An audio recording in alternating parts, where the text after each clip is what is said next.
This is Erin, Megan, and Kristen. We're sisters. We're biracial, and we like to have fun. Come join us on Damn Girl Podcast, and you're listening to History Goes Bump.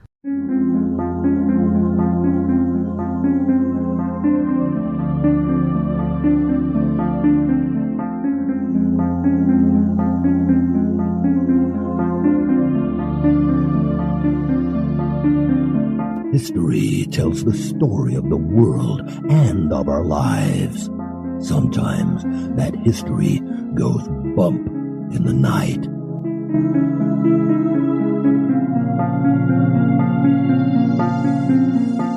Broadcasting from the center of oddity and the supernatural in Central Florida, it's the History Goes Bump podcast.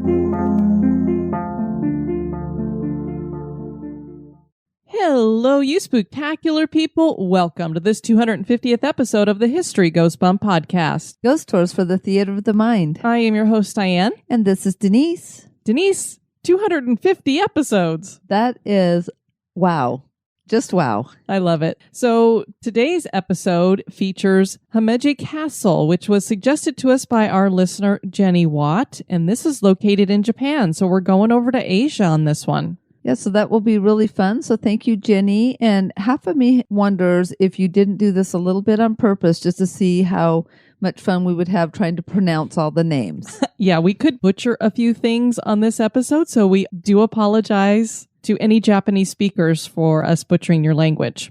Before we get into talking about this magnificent structure, it's just gorgeous. I can't wait to see it for myself someday. We want to welcome into the spooktacular crew, Bree. Hello, Bree. Nagira. Hello, Nagira. Trey spells his name Trey. Hello, Trey. Vincent. Hi, Vincent. Amber. Hello, Amber. Megan with an EA. Hello, Megan with an EA. Jennifer. Hi, Jennifer. Ronan. Hey, Ronan. Christine. Hi, Christine. And Chris, who you got to meet at the Polynesian. Yes. Hey, Chris. Welcome.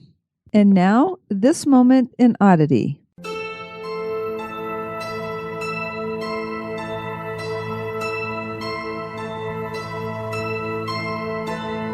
Pope Gregory IX was born Ugolino di Conti in 1145. Unbelievably, he was over 80 years old at the time that he became pope.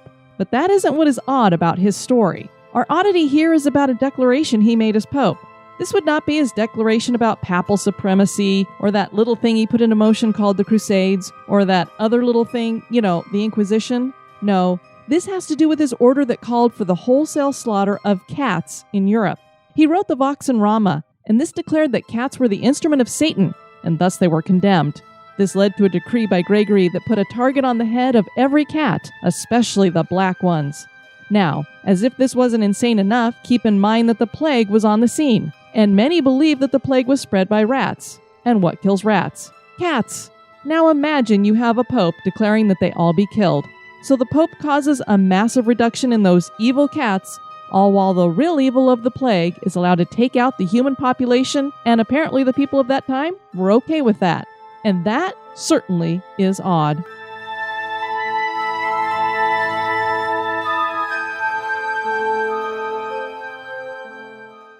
Scared yet? Boo! And now, this month in history.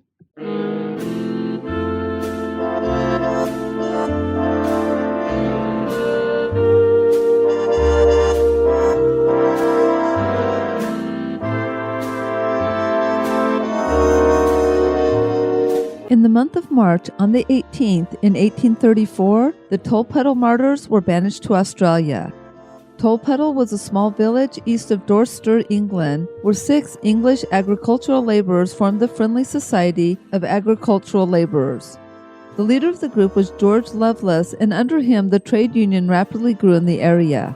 The workers had wanted to form the union after several years of reductions in their agricultural wages. The group declared that they would not work for less than 10 shillings a week. There had previously been a lot of unrest from trade union activities, and the British government feared that this group would launch the same unrest. They urged local authorities to arrest Lovelace, and they did just that, along with 5 other men. The charge was that the men had made an unlawful oath, and an outdated law was cited to back up the charges. The men were found guilty and sentenced to 7 years of banishment to Australia's New South Wales penal colony. The British government was less than pleased with the public reaction. The 6 men were made into heroes, and continual agitation by the public got the sentence remitted. The popular movement surrounding the Tolpuddle controversy is generally regarded as the beginning of trade unionism in Great Britain.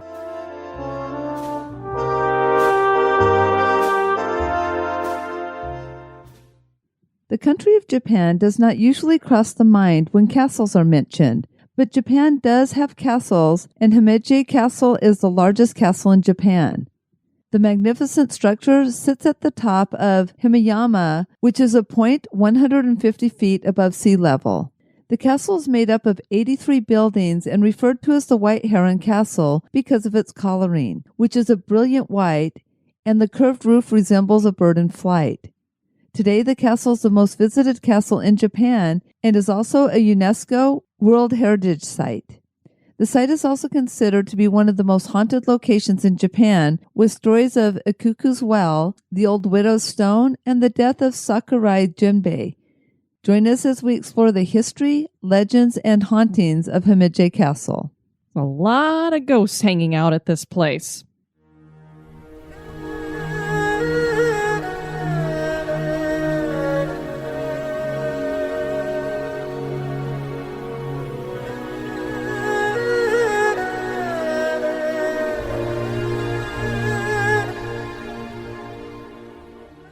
So first, let's talk about the city for which it is named, and that is Himeji in Japan, and it's found itself to be the center of attention throughout the years. The city was established in 1889, but even prior to officially becoming a city, Himeji has been the center of Harima Province, which is today the Hyogo Prefecture. And this has been around since the Nara period, covers AD 710 to AD 794. The Great Kanto earthquake hit in 1923, and at that time, the Japanese government started considering whether Himeji would make a better and safer capital than Tokyo. Can you imagine if Tokyo was not the capital today? Of course, if it wasn't, then we would be like, oh, okay, that's so weird to even think about Tokyo being a capital. During World War II, the United States targeted Himeji because it served as an important rail terminal, and it also had 2 large military zones. The attack would be devastating to the city, and it occurred on July 3, 1945. Just after 4 in the afternoon, 107 aircraft took to the skies over Himeji and dropped 767 tons of incendiary bombs. The raid destroyed 63.3% of the city. But one structure remained undamaged, and that was Himeji Castle. God, can you imagine? You almost think that there must have been a dome of protection over it. Well, as we get into this, we will find out that the people do believe that. The site where Himeji Castle now stands was originally occupied by a fort, and that was built in 1333 by Akamatsu Norimura. The location gave a military advantage because of the high hill. Several years later, it was expanded to include living quarters. In 1346, Norimura's son, Sadanori, demolished the fort and built Himeyama Castle in its place, which was named for a hill upon which it sits. In 1545, the Kuroda clan was stationed here by order of the Kodira clan, and at that time the castle was remodeled and named Himeji Castle. The construction was finished in 1561. By 1581, a 3-story castle keep had been added. In 1600, Tokugawa Ieyasu awarded the castle to Ikeda Terumasa for his help in the Battle of Sekigahara. It would be Ikeda that would completely rebuild the castle from 1601 to 1609. This made the castle a large complex. Several buildings were later added to the castle complex by Honda Tadamasa from 1617 to 1618. One of these includes a special tower for his daughter-in-law, Princess Sen. So obviously the castle was built for defense, and it was fortified with high, thick walls, moats, and there were those holes for shooting out arrows and dropping stones. Probably did the same thing, dropping hot tar, that kind of thing. So I get a Japanese view of In Search of the Holy Grail where they're hitting their heads and making fun and taunting them. That could be it. There are 83 buildings, and 74 of them have been set aside as important cultural assets. These assets include smaller items like gates and move up to turrets, corridors, and even earthen walls. And some of these walls reach 85 feet in height. That was a lot of building to do back then, when you think that they didn't have the kind of stuff we have today. No kidding. The castle complex stretches over 2.6 miles in square feet and covers over 576 acres, so it is huge. That's 50 times the size of the Tokyo Dome, to give you a little bit of an idea. Like most castles, there's a central keep, and it stands 302 feet above sea level. It has 6 floors and a basement, and this basement was used for lavatories, which is something not usually found in a castle. There are 2 pillars that are part of the keep, and they were made from wood. One of them is fir, and the other is from cypress. The first floor is lined with weapon racks, and there were once 90 spears and 280 guns stored here. The floor also has 330 tatami mats, leading to the nickname Thousand Mat Room. These mats were used as a type of flooring made from a core of rice straw and covered with a woven soft rush straw. And rush is a type of plant, for those who don't know. Stone throwing platforms can be found on the 3rd and 4th floors. The 5th floor has what are called warrior hiding places. These are small enclosed rooms from which defenders could pop out from hiding and strike their enemy with the element of surprise. In the Meiji period, which dates from 1868 to 1912, many Japanese castles were destroyed, but Himeji Castle survived. It was eventually abandoned in 1871. The castle was later slated for demolition, but an army colonel named Nakamura Shigeto made the effort to spare it. A stone monument honoring him was placed in the castle complex within the first gate, which is called the Hishi Gate. The castle was put up for auction and purchased by a Himeji resident for 23 Japanese yen, about 200,000 yen, or US $2,258. Wow, what a deal. No kidding. I would buy a castle for a couple grand. No kidding. The buyer also wanted to demolish the castle complex so that he could develop the land, but the cost of destroying the castle was estimated to be too great, so the castle was spared yet again. Himeji Castle has managed to survive intact for 400 years, so not only did it avoid those demolitions, but it's also survived the bombings that hit the city during World War II, and then there was the Great Hanshin earthquake, which happened in 1995. None of those damaged it. Nearly everything had been burned to the ground that is around this castle, and yet it has remained. So as you were pointing out, Denise, it almost seems like it has this dome of protection to it. Well, this has caused many of the Japanese people to believe that the castle is divinely protected. A Japanese garden was added in 1992 to commemorate Himeji City's centennial. A few years ago, extensive renovations were done, which included getting the grimy gray roof back to its brilliant white coloring. The castle reopened on March 27th, 2015. Now, as we were talking, there's these secret corridors that warriors would come jumping out of. Well, these corridors are also set up like a giant labyrinth, and they were meant to be that way so that if the enemies got inside of the castle, they would become hopelessly lost. And then the warriors that were inside would have the advantage, especially when they come jumping out. His enemy's like, what's going on? Where am I? And then all of a sudden, here comes this person out of a wall, and they can't run away because they don't know where they're going. There are still some tourists that find themselves lost because of these labyrinths. That would probably be me, so I'm definitely going with a guide. And this always makes you wonder, could this be why some spirits still seem to be trapped here? As we talk about spirits get trapped in mirrors, and they're kind of set up that way with the borders on them, and that the ghosts can't go past those borders. So it makes you wonder if this maze-like corridor, labyrinth, whatever, has caused some of these spirits to get caught because they're like, I can't get out of here. Very possibly. As we've discussed when talking about Japan on other episodes, the stories and beliefs around ghosts in Japanese culture take on many forms. In America, we often believe that people who commit suicide or were murdered are more likely to have their spirits haunting a certain location. In Japan, these types of spirits are called yurei. These ghosts are believed to be stuck because they did not have time to make their peace. Many yurei are female-energied spirits looking for revenge, either because they were murdered or committed suicide rashly. Defeated warriors in Japan were often forced to commit suicide. The theme common to all Yuri hauntings is revenge. One such tale at the castle claims that a woman who was deeply wronged in life was held in a type of bondage to the betrayal that had killed her, so she haunted a location for more than 400 years. This is the story of Okiku's Well. Before we get into talking about Okiku's Well, this Yuri, we discussed this before, but there's two different kinds. A Yuri is a ghost or a spirit, what we would call in America a ghost. There's also Oni, which are demons. So they don't want you to get those two mixed up. But all of them are very angry and mean ghosts, so you don't want to get messed in with any of them. There's the Kiyohime. This is a young woman who was scorned by her lover, and this was a monk who was named Anshin.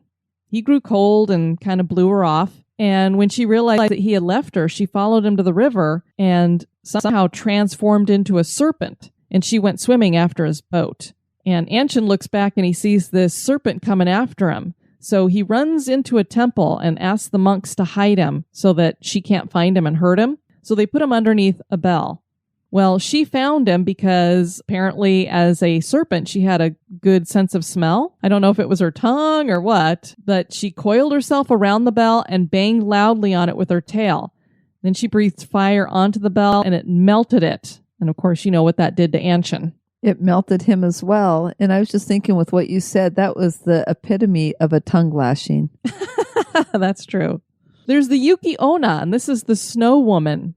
And there are many variations of this Japanese tale that are told. She's usually described as having white skin or wearing a white kimono and having long black hair. So what does that sound like to you, Denise? That sounds like a white lady if I ever heard one. Yeah, our lady in white. She usually appears in snowfall and glides without her feet being seen. So that's why she takes on this ghostly look. She just kind of glides over. She feeds on human essence, and her killing method of choice is to blow on her victims, freezes them, and then she can suck out their souls through their mouths. Wow, that sounds terrifying. The Shutendoji. This is a 50-foot tall spirit, has a red body, 5 horns, and 15 eyes. And this is actually a demon of sorts. It's a legend that goes all the way back to the medieval period, and apparently the warriors Reiko and Hosho infiltrated Shutendoji's lair, and they disguised themselves as Yamabushi, which are mountain priests. They were trying to free some kidnapped women. Well, this Oni greeted them with a banquet of human flesh and blood, and the disguised warriors offered Shutendoji drugged sake. So the demon went ahead and drank some of that sake, caused him to pass out, and the warriors were able to cut off his head. So that managed to kill him, and they got all of the women that he had captive free. There's the mountain ogress known as Yamaba. Yamaba is also originating from the medieval period. Yamadas are generally considered to be old women who were marginalized by society and forced to live in the mountains, and they also have a penchant for eating human flesh. Among many tales, there is one of a Yamaba who offered shelter to a young woman about to give birth while secretly planning to eat her baby, and another of a Yamaba who goes to village homes to eat children while their moms are away. But these spirits are not picky because they will eat anybody. They sound really pleasant, don't they? Yes, it's amazing how many apparitions in different cultures prey on children. They're easy prey, I guess. That's true. I guess in nature, it's a lot of times the babies that are in danger. Now, the other day we were at a cemetery talking about goblins, Denise. They have goblins here in Japan as well, and these are called tengu. And they're these impish mountain goblins. They like to play tricks on people. They're featured in a lot of folk tales. And most of the time they're considered evil, but I think they're mostly pranksters. They're usually depicted as being bird-like with wings and beaks. Sometimes they're given a little bit of a comical large nose, maybe to make them seem not so bad. And they try to lead people away from Buddhism. They kidnap children, start fires in temples, tie priests to tall trees and towers. So they're just really, again, pranksters pretty much. And people believe that these mountain goblins were actually priests to begin with who weren't doing a very good job. And so basically they were cursed to become these goblins. Huh. There's a bridge called Agi Bridge, and there's an Oni there, a demon. You have an overly confident man who boasted to his friends that he didn't fear to cross Agi Bridge, or the demon that was rumored to reside there. Kind of like that black angel statue that we talked about in the cemetery where the guy was like, I'm not afraid of that. I'll go over there and touch it. And then he had a heart attack. Yes. So what happened is the Oni who was here appeared to the man as an abandoned woman. As soon as she caught his eye, she transformed back into a 9-foot green-skinned monster and chased after him. The man managed to get away, so the demon, I guess, decided to leave the bridge and said, I'm going to pretend to be his brother. Don't know how he knew what he looked like. And so he goes over to the guy's door and knocks on it late at night. And he's like, hey, I'm your brother. Let me in. So they let the Oni into the house. And after a bit of a struggle, he bit off the man's head, held it up, and danced with it before his family and then vanished. Nice guy. Yeah, their apparitions and fables are a little bit on the grotesque side. And then we have the Akamanto, who is the red cloak. This particular demon likes to haunt bathrooms, particularly women's bathrooms.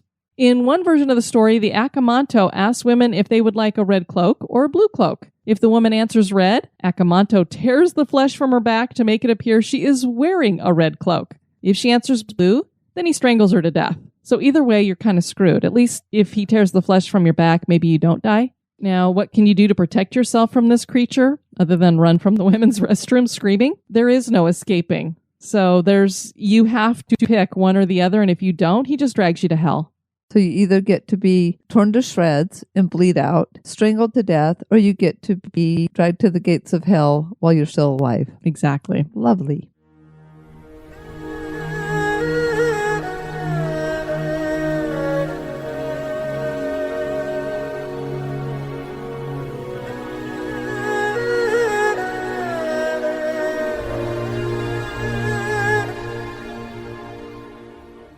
All right, so we have Okiku's well. What is the legend that goes with that, Denise?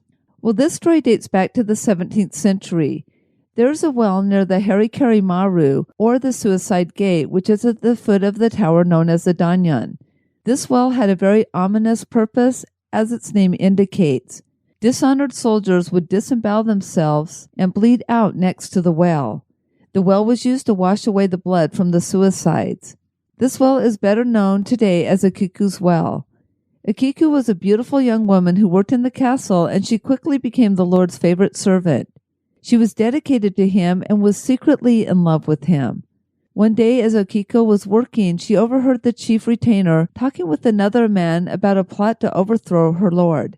She ran to her lord and told him. It saved his life, and the chief retainer vowed revenge.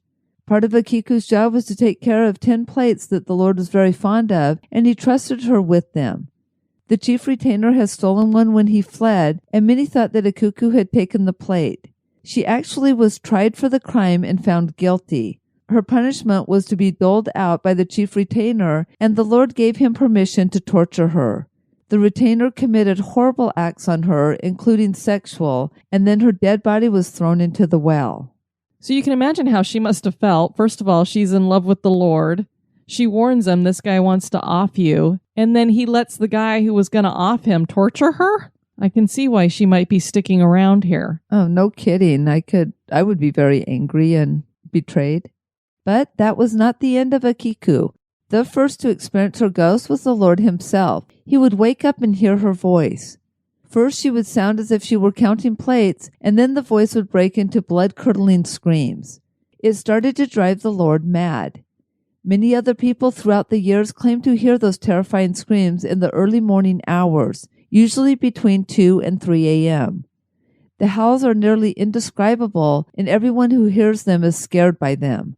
The story of Okiku's hauntings is so well known that it has become part of the culture and is known as the Kaiden of Banshu's Suruyashiki and has been the subject of many movies and books. And basically, Kaiden is the Japanese word for story. Then we have the Old Widow's Stone. The legend of the Old Widow's Stone dates back to the time when Toyotomi Hideyoshi was a feudal lord in Japan, and that was during the 1500s. He had run out of stones when building the original 3-story castle keep. An old woman heard about this issue with not having enough stones, and she gave him her hand millstone. This was precious to her, and she needed it for her trade. Because of her sacrifice, other people were inspired to offer their stones to Hideyoshi, and this sped up the construction of the castle. This legend claims that everyone can see the Old Widow's Stone today because the stone is covered with a wire net in the middle of one of the stone walls in the castle complex. And speaking of Toyotomi Hideyoshi, it is said that his spirit haunts Himeji Castle. Now, he was banging around and doing all this stuff, so they brought in Miyamoto Musashi. And this was a samurai whose official job was to guard the Osakabi shrine. And he carried 2 swords, Denise, so he was like a double-sworded fighter, and he was very efficient at what he did. And I don't know what order this goes in. I don't know if he was dead, and so his ghost subdued this other ghost, or if he was alive and subdued the spirit. But he also is a ghost samurai that is seen wandering around this castle. He not only went after Hideyoshi, but then there's also Princess Osakabi, and her haunting goes back to Himeji Castle back in the 17th century, and he defeated that spirit as well. In one or the other, he was definitely in spirit form, and he was really efficient. He was considered one of the greatest samurai to ever walk the shores of Japan. So you've got those 3 spirits that were hanging around, at least at some point. It sounds like the 2 of them are gone now, and it's just him. So I'm sure there's people who occasionally do see this ghostly samurai walking around with 2 swords. I can only imagine how terrifying that must be.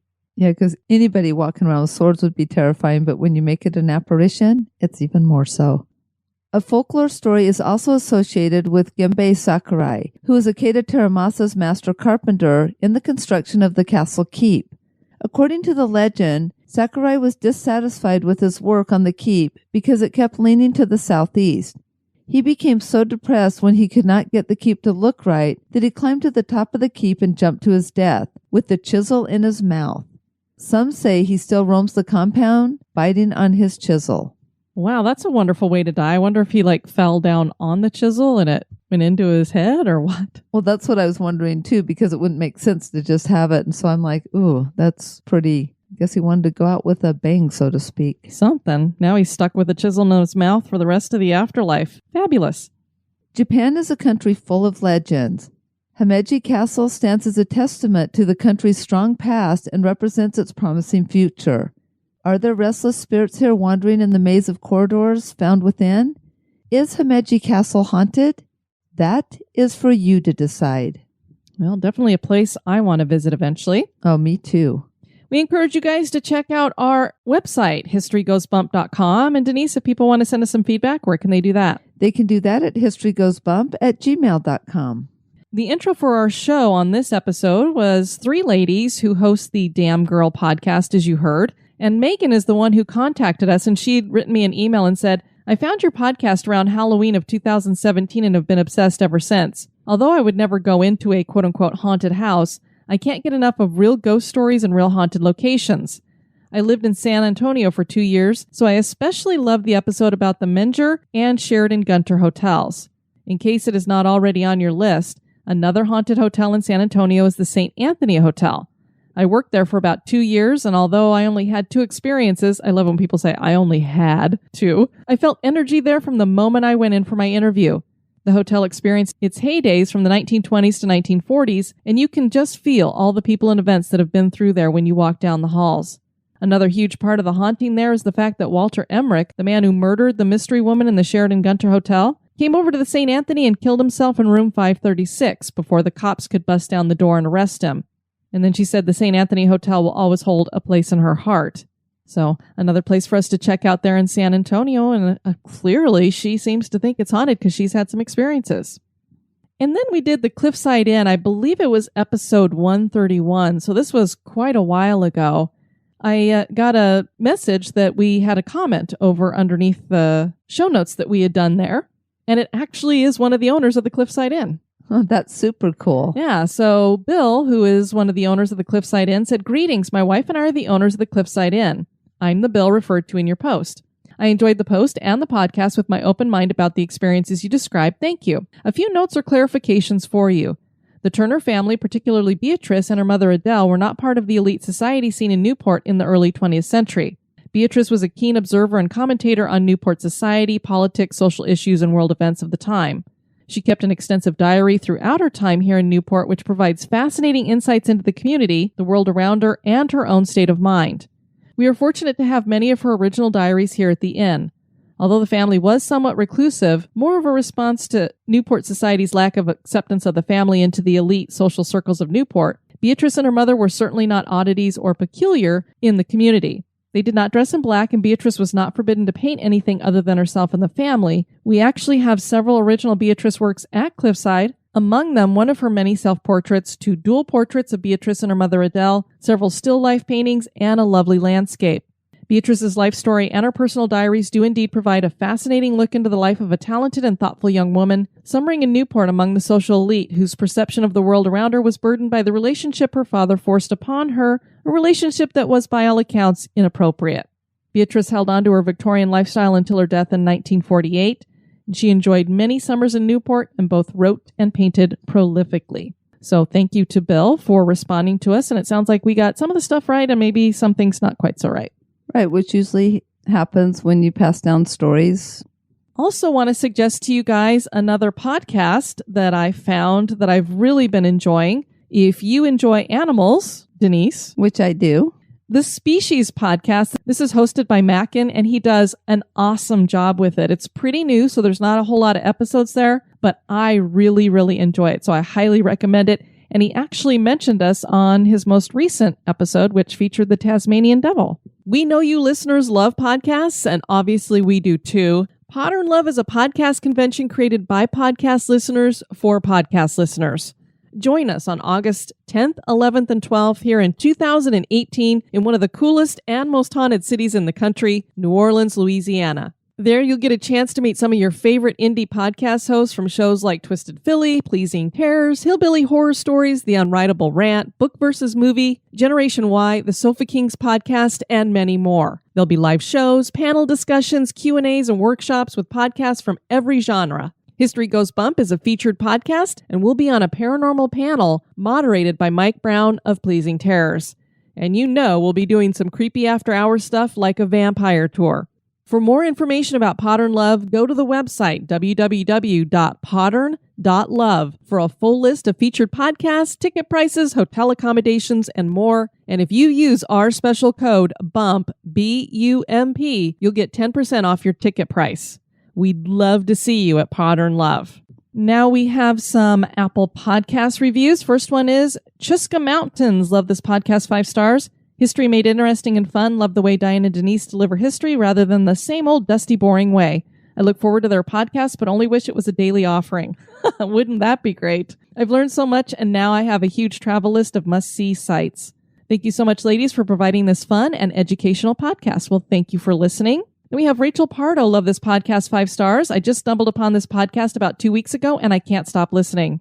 The content is so interesting, and the hosts are so fun to listen to. I'm a bit of a scaredy cat, but after listening, I've started looking into local ghost tours with such excitement. Good for you. Go do them. Yes. After sampling a few episodes and loving them, I jumped back to the beginning. I'm still on episodes from 2015 and have loved every episode. And as the hosts state, I followed them on Instagram and they followed me back within a few hours. So cool to know I can interact with these awesome ladies. Well, you are welcome, Rachel. And yes, we most definitely will follow you back on Twitter, follow you back on Instagram. You can talk to us and it's us talking to you. It's not a bot or somebody working for us. It's us. And then Spanky UT, really entertaining podcast, 5 stars. I drive truck for a living and spend much of my time listening to podcasts. This is one of the better ones I listen to. It's a great blend of history and the paranormal, 2 of my favorite topics. The hosts, Diane and Denise, do a great job researching their topics, and you can tell they really care about the listeners. In short, this podcast is spadoinkle. That means it's awesome. I like being spadoinkle. Yeah, thank you very much, Spanky. We want to thank you guys for listening to this episode. I have been your host, Diane. And this has been Denise. You take care now. Bye-bye. This episode has been brought to you by our executive producers. Dispatches from the Grave Digger. We want to welcome into the graveyard Louis Urigiho, and I hope I didn't butcher that last name, but I'm sure I did. You have a chest tomb waiting for you here, and Brianne Sanford has got herself a garden crypt. So the gravedigger has some work to do here. Working. Always working. Be sociable. Drop the chain rattling, neck biting, and shape shifting, and join us on Facebook and Twitter